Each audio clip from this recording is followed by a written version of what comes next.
port du masque, il est désormais obligatoire dans tous les lieux publics clos. Il est de plus en plus obligatoire, y compris à l'extérieur, dans beaucoup de quartiers de grandes villes ou dans les villes moyennes. Peut-être demain, il sera obligatoire dans les entreprises. On verra tout cela sous peine d'une amende de 135 € la plupart du temps. Nous recevons ce matin, justement, un homme qui estime que l'on peut contester ces amendes. Bonjour, maître Alberto Carlo Brusa. Bonjour. Et merci d'être avec nous. Expliquez-nous pourquoi vous estimez que ces amendes ne sont pas légales, qu'on peut les contester.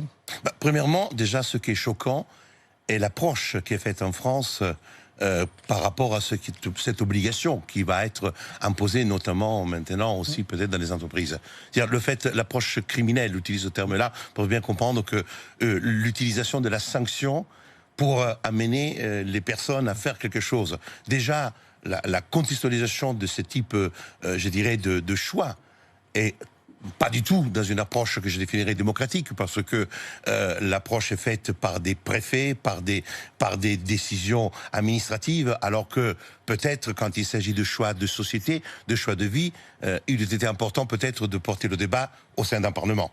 Donc on arrive à la question de la sanction. Avant d'arriver au PV, juste en quoi c'est différent ce qui se passe en France de ce qui se passe en Italie, en Espagne? Alors en Italie, c'est pire. La chose pour dire, vous citez l'Italie, qui est mon pays d'origine, et puis parce que l'amende est encore plus lourde. Donc le traitement qui est fait aux Italiens est un traitement, je dirais, encore plus grave. Mais vous avez tous les pays du Nord. Vous prenez la Suède, par exemple, à une approche, à un traitement du problème du Covid-19 complètement différent, c'est-à-dire laissé à la responsabilité personnelle des personnes. Il n'y a pas cette approche, je dirais, fondée sur la peur, la crainte constante. C'est avant tout de travailler sur ce qui sera peut-être la solution de l'immunité de groupe, ce qui est peut-être le chemin. Alors que nous sommes en train aujourd'hui de travailler dans une approche dramatique, constamment dramatique, et même la sanction de 135 € qu'on a déjà connue, parce que moi j'ai commencé ce travail d'analyse sur la légalité, parce que c'est ça qui est le problème. Alors on me dit, maître Brusa, vous êtes un anti-masque, etc. Non, ça c'est un clivage qui est inacceptable. Oui, mais enfin on entend bien que vous n'êtes pas pro-masque non plus. Hein. Je ne suis pas pro-masque par rapport à ce qu'était la manière dont on a géré cela. Vous vous souvenez, et vous le savez, on ne va pas répéter 50 fois, quelle était l'approche du gouvernement, quelle était l'approche du ministre. Le ministre de la Santé qui est porté disparu, c'est celui qui disait que les masques étaient inutiles quand on était sain, qu'effectivement ça concernait surtout les personnes. Et d'ailleurs, même je dirais le président directeur général de la santé disait à l'époque seulement que les masques étaient inutiles. Les médecins qui vont sur les plateaux télé et qui disent aujourd'hui ouais, et même je regardais le Torpelou, il était aux abonnés absents. Lorsque moi-même, quand il n'y avait pas de masque, je disais on pouvait utiliser le cas échéant du sopalin pour éviter effectivement que les potions puissent être crachées sur l'autre personne, qui était déjà un des éléments de transmission du Covid-19 lorsque nous étions en pic épidémique. Quand nous étions au pic, c'est-à-dire du mois de février, quand au mois de février, en France, on disait que le Covid-19 n'arrivait pas, qu'il n'y avait pas de problème, que cela allait rester en Italie. Donc c'est toute cette politique qui a été faite je dirais, de tromperie constante. Après, pourquoi aujourd'hui doit-on croire que le masque est la réponse à nos libertés? Non, aujourd'hui, le masque, déjà symboliquement parlant, c'est quelque chose qui est un obstacle à la relation. Aujourd'hui, on est en train de martyriser des jeunes de 0 à 11 ans. Il n'y a pas de risque, et d'ailleurs, le masque n'est pas imposé. De 11 à 20 ans, les risques d'une conséquence grave de la Covid est minime, parce que, vous le dites vous-même, vous avez, sur je dirais, de temps en temps, il y a un jingle qui parle, le coronavirus tue 9 personnes sur 10 de plus de 65 ans. Donc on est en train d'imposer le masque à bloquer la vie économique, parce que ça fait partie de toute une logique. Le masque n'est que le point d'aboutissement d'une réflexion qui est faite par rapport au traitement de la Covid-19, qui est celle de dire aujourd'hui on est encore en épidémie. Non, nous ne sommes plus en épidémie. Donc, faire de cette généralisation. Puis attention, le masque aujourd'hui, vous avez des situations qui sont complètement aberrantes. Dans les rues de Paris, vous avez des rues qui sont vides, rue de Passy est vide. Le port du masque est obligatoire. On va comprendre quelque chose.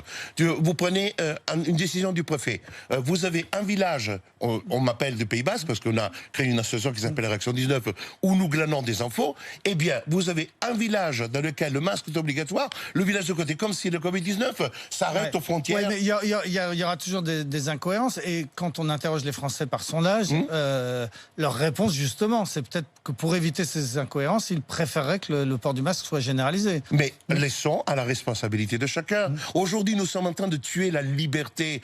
Ça a commencé avec le confinement. Nous avons été emprisonnés. Nous avons été emprisonnés pendant 2 mois. C'est le mot.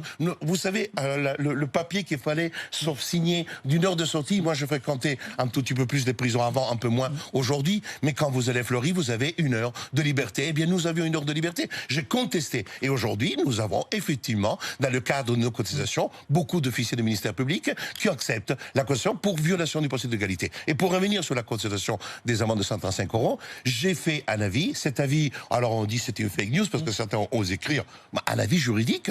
Moi, je suis avocat. Si nous avons un conflit, vous avez une opinion divergente, ce sera le juge qui va la trancher. Absolument. Est-ce que vous avez entendu le coup de gueule de Gilles Pialou, le chef du service des maladies infectieuses, contre ceux qui refusent le masque? Il dit, vous savez, c'est pas liberticide le masque, ce qui est liberticide, c'est de passer 26 jours dans un service de réanimation sous incubateur. Monsieur, c'est une approche d'un extrémisme total. Jouer sur ces craintes-là. Aujourd'hui, on a érigé la santé au sommet de nos palais. Dans nos palais en France, moi quand je suis arrivé ici, j'ai dit liberté, égalité et fraternité. C'est le pays des droits de l'homme, le pays où il y a une révolution qui a demandé la liberté. Et aujourd'hui, au nom de la santé, nous sommes en train de restreindre depuis des mois toutes les libertés, la liberté d'aller venir, la liberté d'entreprendre, la liberté de vivre tout simplement pour quelque chose. Bien sûr, il y a un virus. Eh bien, excusez-moi, mais vous prenez, on parle de morts, on le répète, 670 000 morts. 670 000 morts, c'est un nombre important, mais nous avons 1 million d'enfants qui meurent chaque année. Nous avons aussi des personnes qui meurent. Dans le monde, hein, vous parlez. Il y a pas, on n'a pas vu, en tout cas, apparaître en France de mouvement anti-masque. On vous entend ce matin, mais ça ne semble pas correspondre à un mouvement de l'opinion. En revanche, il y en a aux États-Unis, il y en a en Allemagne, où il y a eu des manifestations assez importantes contre les masques. Et dans ces 2 pays-là, c'est la droite de la droite, l'extrême droite qui manifeste contre le masque. En France, vous avez des dizaines de milliers de personnes qui sont aujourd'hui, dans le cadre, par exemple, de chaînes YouTube, de beaucoup de lanceurs d'alerte, ou des gens qui ne se positionnent pas dans cette pensée unique, qui sont aujourd'hui abonnés à des chaînes, ce qui fait que c'est plusieurs centaines de milliers de personnes. Il n'y a pas de mouvement. Qui tiennent parfois des propos tout à fait complotistes. Ils peuvent tenir des propos incohérents, mais la plupart ne sont pas des personnes incohérentes. Ce sont des personnes aujourd'hui qui se posent des questions par rapport à la manière dont aujourd'hui nous sommes, disons, victimes d'un choix de politique de santé qui est en train de briser les libertés dans notre pays. Et ça, je le dis aujourd'hui, nous sommes dans une dictature. Pourquoi? Le mot dictature est très simple. Quand vous avez... fort aussi, Oui, c'est très fort. Quand vous avez un système judiciaire qui ne fonctionne pas, quand vous avez des ordonnances dans lesquelles on pouvait garder emprisonner quelqu'un sans avoir besoin de juge et de décision judiciaire, il a fallu que ce soit la Cour de cassation, parce que le Conseil d'État et au niveau du Conseil constitutionnel, il y a eu un abandon de toutes les prérogatives. Quand vous avez le législateur, que pour la Covid-19, va dire jusqu'au 30 octobre, vous, l'exécutif, vous pouvez faire ce que vous voulez, alors que c'est la loi de sortie de l'état d'urgence. C'est-à-dire, on a fait rentrer par la fenêtre ce qu'on a sorti par la porte. C'est tout simplement que vous avez le Parlement qui va statuer sur une loi dont peut-être ce n'est pas vraiment l'utilité, c'est la loi bioéthique. Par contre, sur les questions de vie en société, le Parlement, il dit simplement, vous venez me voir de temps en temps et me faire un compte rendu jusqu'au 30 octobre. Ça veut dire que quand vous avez l'exécutif, ce n'est pas de la démocratie. L'exécutif, ce sont les préfets. Même M. Castex est nommé, mais avant même de recevoir, je dirais, la bénédiction du Parlement, il répondait aux questions du gouvernement, ce que c'est du quasiment jamais vu dans la Ve République.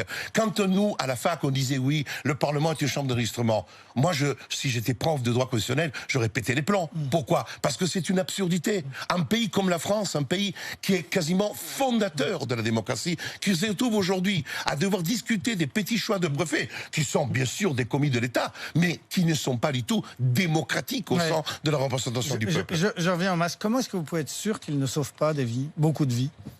Écoutez, moi, ce que je ne suis sûr, c'est qu'aujourd'hui, ce sont les libertés qui sont en jeu. Moi, la question de la vie, vous savez, il y a une phrase de Comte Sponville que j'ai adoptée. Je préfère mourir dans un pays libre que vivre sans la Covid-19 dans une dictature. Et pour moi, c'est un principe essentiel. Et ce que nous sommes en train de vivre aujourd'hui, c'est une pression constante depuis le mois de février. On nous a trompés en disant ça n'arrivera pas, etc. Il y a eu une épidémie, bien sûr. Et on a pas su affronter l'épidémie quand il le fallait, avec des masques, avec des tests, avec un système hospitalier qu'on a brisé. Et vous savez ce que je me pose comme question aujourd'hui? S'il n'y a pas une sorte de revanche aussi du monde médical, on l'a méprisé pendant des années. Moi, j'habitais dans le 15e et je passais devant le ministère de la Santé et je vis pendant des années une tente des infirmières en grève depuis des années. On les a peut-être méprisées. Effectivement, on a traité les aides-soignantes, alors que vous avez le groupe comme Orpea ou Corian qui font des centaines de millions d'euros de bénéfices.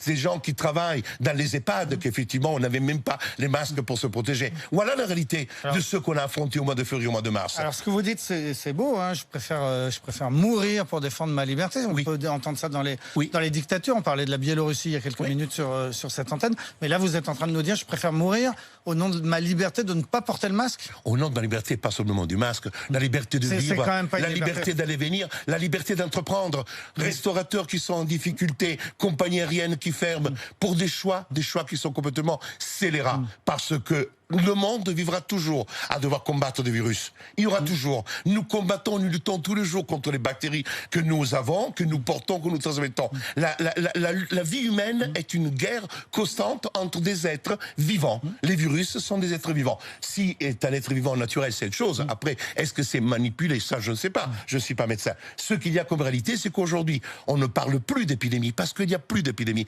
Parce que vous prenez les courbes. Aujourd'hui, on vous parle de quelques personnes en réanimation. On parle de protéger quoi? Une grande partie de la population que je respecte. Moi, le week-end dernier, on parlait de 3000 nouveaux cas par jour. Mais 3000 nouveaux cas par jour, c'est un détail. C'est un détail en termes épidémiologiques. Il faut regarder le nombre de personnes hospitalisées et le nombre de personnes qui rentrent en réanimation. Le discours que vous tenez ressemble quand même tout de même à celui de Donald Trump et à celui de Bolsonaro au Brésil, deux présidents qui ont longtemps dit exactement ce que vous venez de nous dire, et deux pays où il y a des records de nombre de morts par million d'habitants. Écoutez, non. Quand vous faites le pourcentage de morts aux États-Unis, c'est des pourcentages quasiment inférieurs.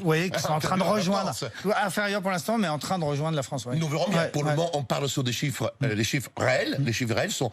C'est pour ça que les présentations sont trompeuses. L'arithmétique et la géométrie, ce n'est pas du tout la même chose. Les pourcentages, ce n'est pas du tout. Quand aujourd'hui on dit oui, et puis vous prenez l'article, le Parisien qui s'est toujours positionné d'une manière très favorable au gouvernement, il vient de dire non, les chiffres concernant Paris sont trompés parce que quand on ne connaît pas l'adresse, on met les gens dont on a trouvé la Covid-19 parmi les Parisiens. Donc c'est pour ça que même le taux d'infection est inférieur par rapport à la réalité que nous sommes en train de nous vendre. C'est pour cette raison qu'il faut se poser les questions. Et concernant la constitution de l'amende, les amendes seront contestées, les gens les envoient à notre association et nous porterons devant la justice, devant ce qu'on appelle le juge qui est gardien de liberté, c'est-à-dire le tribunal de police. On soulèvera l'exception effectivement d'illégalité concernant ces amendes de 135 €. Restez encore un petit peu avec nous, maître. On marque une pub et puis on prend un auditeur. On va voir si